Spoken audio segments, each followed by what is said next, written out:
Bienvenue dans le Top Gossip, cette semaine consacrée aux plus grosses rumeurs, aux polémiques et scandales autour du PSG. Numéro 5, la rumeur de rachat du Stade de France. Janvier 2012, les fans du PSG tremblent. Une rumeur annonce que les nouveaux dirigeants qataris veulent investir dans le consortium propriétaire du Stade de France.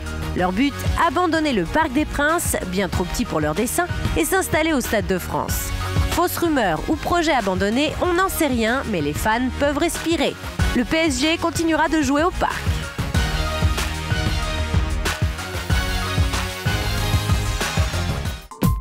Numéro 4, le licenciement d'Antoine Kombouaré. Décembre 2011, le PSG est leader du championnat de France et pourtant son entraîneur, Antoine Kombouaré, est remercié. Trop peu connu, pas assez charismatique pour accompagner le nouveau destin du club parisien version qatari. Il est remplacé par Carlo Ancelotti, ancien coach de Chelsea ou du Milan AC. Coaching perdant, le PSG manque le titre de champion de France. Numéro 3, le Qatar Gate. Selon le magazine France Football, le Qatar aurait négocié la voix de Michel Platini pour obtenir la Coupe du Monde 2022.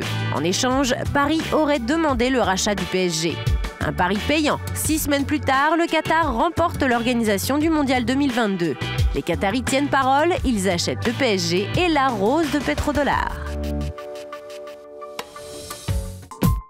Numéro 2, le salaire de Zlatan Ibrahimovic. En signant au PSG, l'attaquant suédois est devenu le joueur le mieux payé de la Ligue 1. La presse a parlé de 14 millions d'euros net d'impôts, une somme astronomique en ces temps de crise qui a fait polémique en France. 6 mois après son arrivée, tout ça est oublié. Zlatan est une star et il les vaut bien. Surtout qu'il ne gagnerait finalement que 9 millions.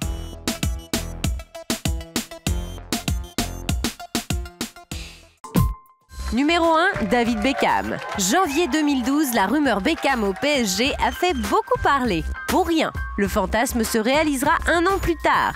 L'Anglais signe pour 5 mois à Paris sans toucher le moindre salaire. L'argent est reversé à des associations caritatives. Quelle générosité! Enfin, pas tout à fait, hein. C'est un moyen pour lui d'éviter de payer trop d'impôts en France. Aïe, mais le mythe Beckham est à peine écorné.